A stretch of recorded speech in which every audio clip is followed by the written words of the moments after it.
This is a Tenshodo brass SD24 locomotive, and I've rebuilt the mechanism. New motor, super strong, 24 volt, is basically a screwdriver motor. It is a far superior motor than what you will normally find people using. Very tricky to get this thing to work. It has a tube here, transmits power to a gear tower, down to a shaft inside the trucks that has a worm on each end. So the axles that actually propel the locomotive are the two outside ones. The middle one does nothing. The middle one floats too. One of the problems with this is it only picks up power from one side.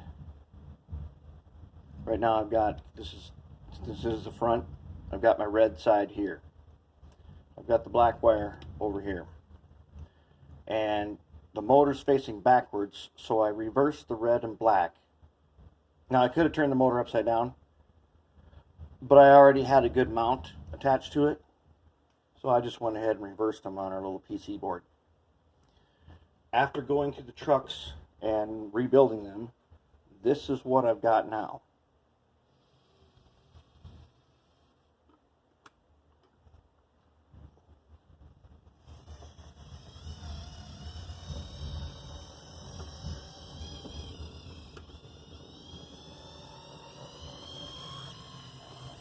For a brass locomotive, that sounds pretty good. A little high and whiny, but that's not a big deal.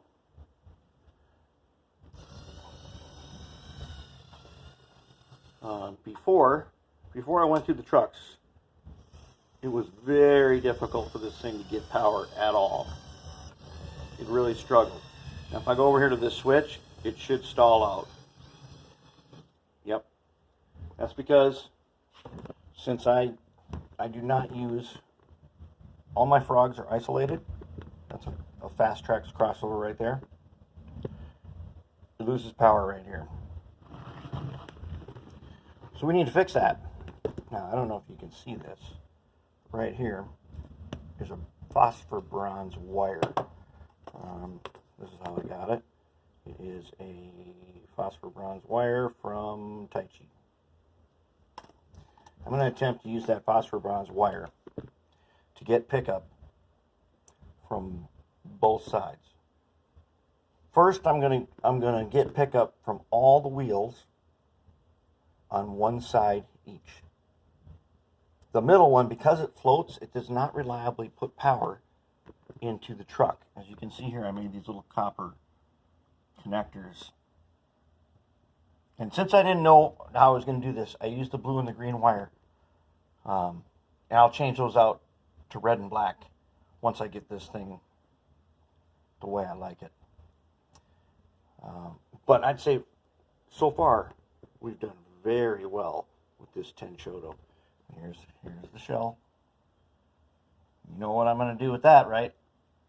I'm going to paint that brass locomotive by hand with a paintbrush using my favorite Citadel Contrast Corn Red. That's what we're going to do with that after we get this thing wired up the way we like it. And after that, we're going to put lights in it. But there's a ton of room in here. It's the cab area. There's a giant weight that can be set right here if I need it.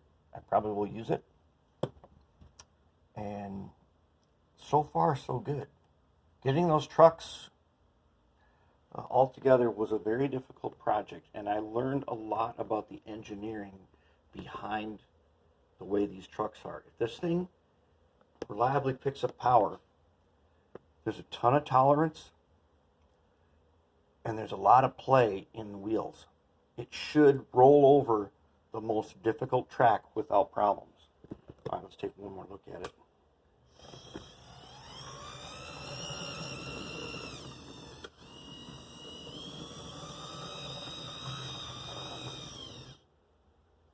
Not bad.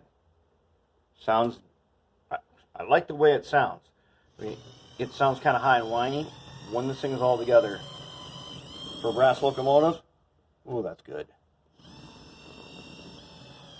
Okay, and check this out on super slow-mo.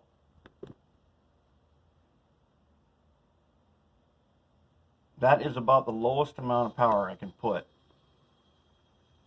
And that ain't much. Now we gotta fix that pickup problem.